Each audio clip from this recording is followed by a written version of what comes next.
అందరికీ ప్రణామాలు. ఈనాటి ఈ విలేకరుల సమావేశంలో రెండు ప్రధానమైనటువంటి అంశాలని ప్రస్తావించదలుచుకున్నాం. 2 రోజుల కిందట ఢిల్లీలో జరిగినటువంటి నీతి ఆయోగ్ సమావేశంలో మన రాష్ట్ర ముఖ్యమంత్రి రేవంత్ రెడ్డి గారు పాల్గొనడం జరిగింది. దానికంటే ముందు 9వ నీతి ఆయోగ్ సమావేశాన్నేమో మరి ఎవరి కోసం అన్నాడో ఎందుకు పాల్గొనలేదో తెలియదు. కానీ 10వ నీతి ఆయోగ్ సమావేశంలో మాత్రం పాల్గొన్నారు. ఈ నీతి ఆయోగ్ సమావేశంలో ప్రధానమైనటువంటి ఎజెండా వికసిత్ రాజ్య సే వికసిత్ భారత్ అన్నటువంటి అంశం. అంటే ఒక రాష్ట్రం అభివృద్ధి చెందితే ఆ రాష్ట్రాల యొక్క అభివృద్ధితో దేశం అభివృద్ధి చెందుతుంది అన్నటువంటి అంశానికి సంబంధించినటువంటి కొన్ని విధానపరమైనటువంటి నిర్ణయాలు తీసుకోవడం కొరకు నీతి ఆయోగ్ జాతీయ స్థాయిలో ఉన్నటువంటి అన్ని రాష్ట్రాల యొక్క ముఖ్యమంత్రులను ఆహ్వానించింది. ఆ రకంగా సమావేశం నిర్వహించింది. దాంట్లో మన ముఖ్యమంత్రి రేవంత్ రెడ్డి గారు పాల్గొన్నారు. పాల్గొనటం తెలంగాణ కొరకు మంచిదే, ఫెడరల్ స్ఫూర్తికి కూడా మంచిదే. కానీ ఆ వికసిత్ రాజ్యం నుంచి వికసిత్ భారత్ ముందుగా అడుగులు వేయాలంటే కేంద్రం అనేక సూచనలు చేసింది. ఇది ఎలా సాధించాలి, వికసిత్ భారత్ సాధించాలంటే వికసిత్ రాష్ట్రాలుగా ఎలా అవతారం ఎత్తాలన్నటువంటి విషయాల కొరకు అనేక సూచనలు సలహాలు చేసింది.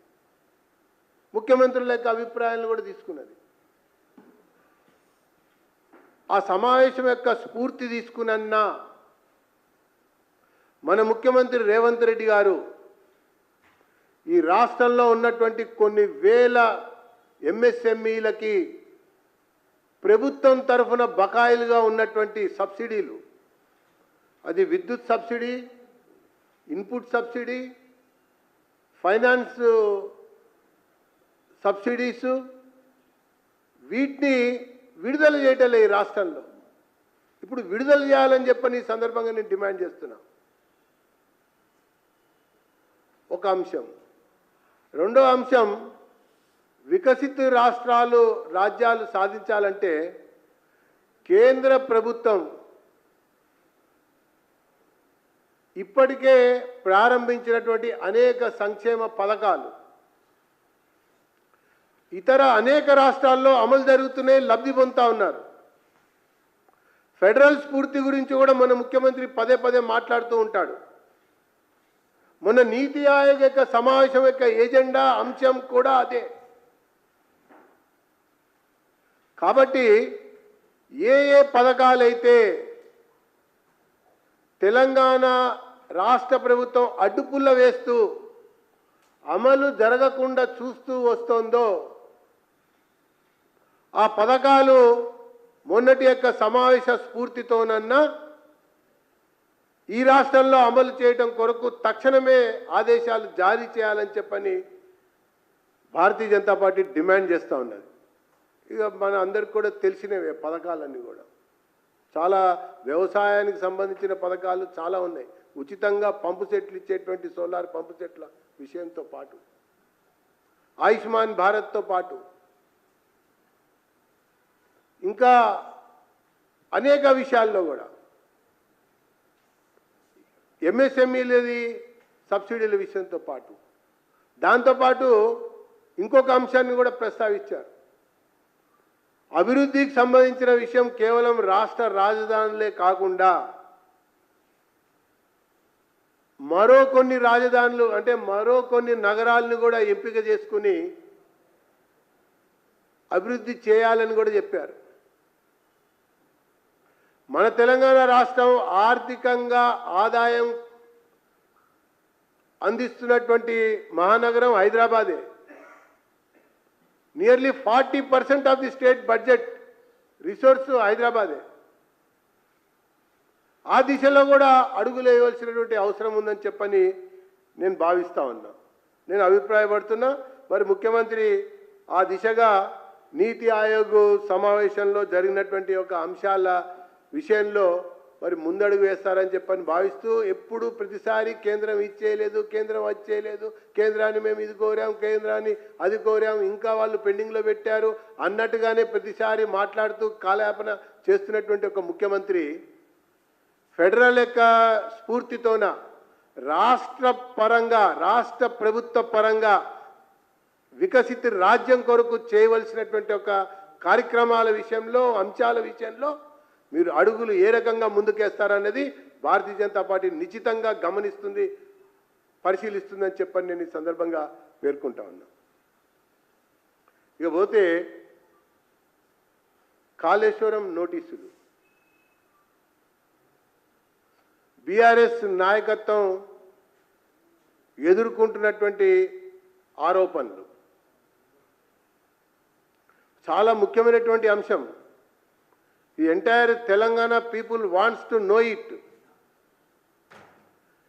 ఆషామాషిగా ఒక పార్టీకి సంబంధించినటువంటి వ్యవహారంగా తీసివేయడానికి వీల్లేదు.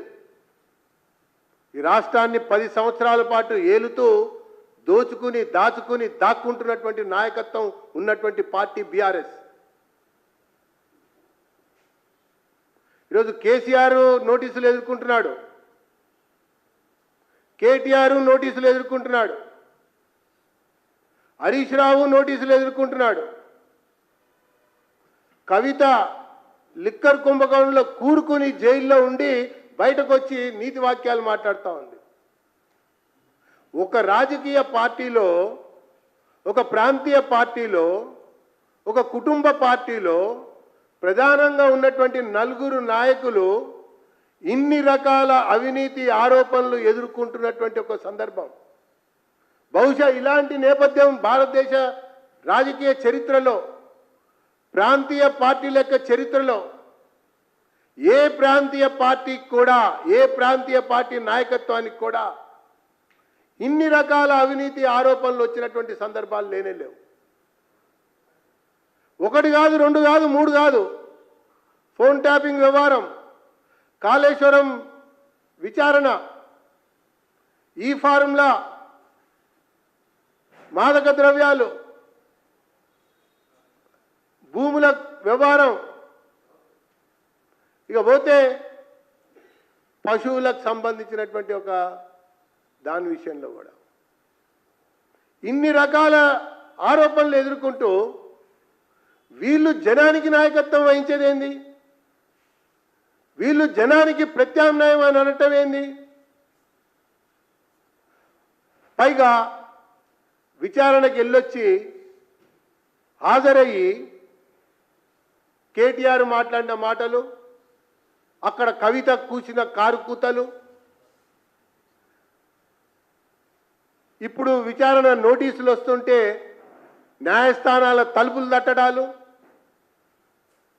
ఇవేవో రాజకీయపరమైన నోటీసులుగా తీసిపారేయటం కొరకు చూపించటాలు,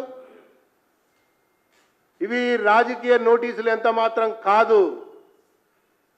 ఇవి ముమ్మాటికి అవినీతికి సంబంధించినటువంటి ఆరోపణలని వెలికి తీసేటువంటి నోటీసులుగా భావిస్తున్నాం మేము. ఎక్కడైతే అక్రమం జరిగిందో, ఎక్కడైతే దోచుకున్నారో, ఎక్కడైతే రకరకాల నిర్ణయాల వల్ల నష్టాలు జరిగినాయో దాన్ని కారకుల్ని వెలికి తీసేటువంటి ఒక నోటీసులుగా మేము దీన్ని అభివర్ణిస్తున్నాం. విచారణకు హాజరయ్యి బయటకు వచ్చి మేము కడిగిన ముత్యంలా బయటకు వస్తామంటున్నారు. చాలా ఆషామాషిగా వెళ్ళొచ్చామని చెప్పని అన్నారు. నేను అందుకునే ఈ కేసీఆర్, కేటీఆర్, హరీష్, కవితతో డిమాండ్ చేస్తా ఉన్నా, మీరు నిజంగా అక్రమాలు, అవినీతి చేయలేదు అన్నటువంటిదే అంశమైనా, లేదా రాజకీయాల్లో మీరు పారదర్శకత కోసం మాట్లాడుతున్నా, నీతి నిజాయితీ విలువల కోసమే ఉంటున్నా అంటే ముందుగా మీ యొక్క ఎమ్మెల్యే ఎమ్మెల్సీ ప్రధాన ప్రతిపక్ష హోదాలకి రాజీనామా చేయాలని చెప్పని నేను డిమాండ్ చేస్తున్నా. కేసీఆర్ ప్రధాన ప్రతిపక్ష నాయకుడిగా ఫెయిల్ అయ్యాడు, ఎమ్మెల్యేగా కూడా ఫెయిల్ అయ్యాడు, ఇప్పుడు అనేక నోటీసులు ఎదుర్కొంటున్నాడు. కాబట్టి ఒక పార్టీకి అధ్యక్షుడిగా కూడా ఉన్నాడు. ఆ నోటీస్ అందుకుంటున్నటువంటి వ్యక్తి ఒక నోటీస్ కాదు, కార్యనిర్వాహక అధ్యక్షుడు ఒక నోటీస్ కాదు, కవిత కూరుకుపోయింది. హరీష్ రావు గతి కూడా అంతే ఉంది. కాబట్టి వీళ్ళు ప్రజాప్రతినిధులుగా ఎన్నికైనటువంటి వ్యక్తులు, వీళ్ళు వాళ్ళ పదవులకు రాజీనామా చేయాలని చెప్పని నేను డిమాండ్ చేస్తున్నా. ఆ విచారణలు పూర్తయ్యేంత వరకు కూడా వీళ్ళు అలాగే కొనసాగాలని చెప్పని భారతీయ జనతా పార్టీ పక్షాన్ని నేను డిమాండ్ చేస్తా ఉన్నా.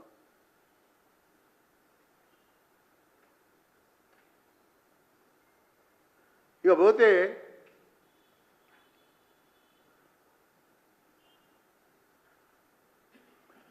అసలు లేఖ లీక్ అయిందని కాదు బాధ, అదంతా లేఖ లీక్ అయిందని బాధ కాదు, డీలు మాట బయటపడింది అన్నది బాధ. జరుగుతున్న వ్యవహారం అంతా కూడా ఆ కుటుంబంలో నలుగురు నడుమ ఇదే ప్రధాన అంశం. ఈ ప్రధాన అంశంలో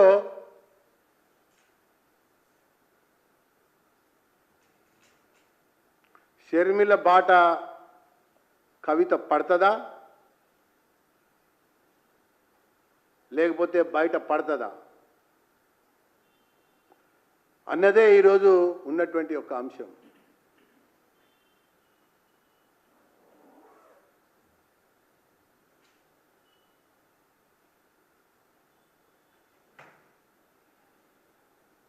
కాబట్టి a failed chief minister is sailing with a failed opposition leader to safeguard the interest of the corrupt political leaders of the both parties. This should be exposed.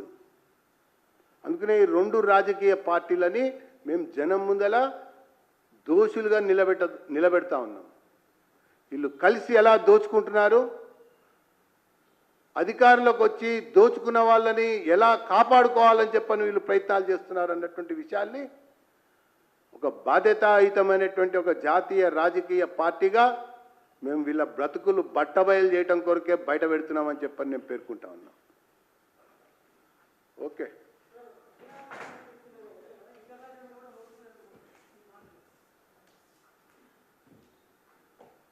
కేసీఆర్కి ఒక నోటీస్ కాదు, రెండు నోటీసు కాదు, హరీష్ రావుకి ఒక నోటీసు కాదు, రెండు నోటీసులు కాదు, కేటీఆర్కి 1, 2, 3 ఎన్ని నోటీసులు అందే మీరు ఆలోచించండి. ఈటల రాజేందర్ గారికి నోటీస్ ఇచ్చారు. ఈటల రాజేందర్ గారి యొక్క నోటీసు ద్వారా ఈ బీఆర్ఎస్ ముఖ్యమంత్రులు మంత్రుల యొక్క బ్రతుకులు బయట పెడతాడు ఆయన, బయట పెట్టాలి కూడా.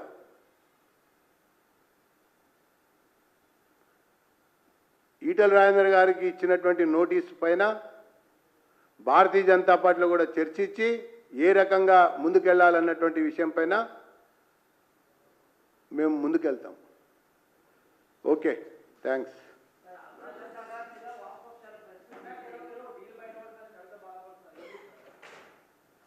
ఏంటది?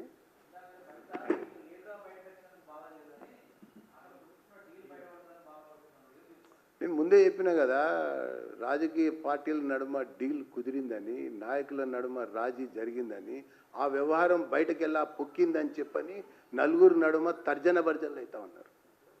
ఓకే,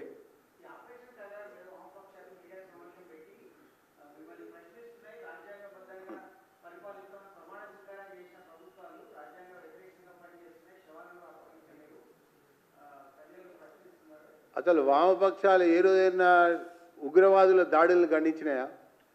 ఏ రోజు నామమాత్రంగా ఖండించడం కాదు, కార్యాచరణతో ఖండించాయా? వాళ్ళు పొద్దుస్తమానం నక్సలైట్ల హింసాకాండను ఏ రోజైనా ఖండించారా? ఏ రోజైనా తప్పు పట్టారా?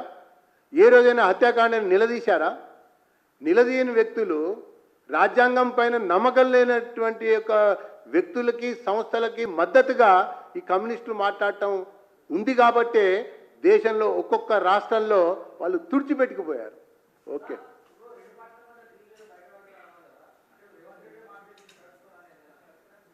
మీకు తెలుస్తుంది ప్రతి విషయం మీకు నేను మాట్లాడటం మొదలుపెట్టాను. మాట్లాడిన తర్వాత ఒక్కొక్క అంశం బయటకు వస్తుంది. బయటకు వచ్చిన తర్వాత నేను చెప్పాను కదా, ఆ తర్వాత ఏం జరుగుతుందో చూడండి. రాబోయే 6 నెలలు are very crucial for this Telangana state and for this both Congress and BRS.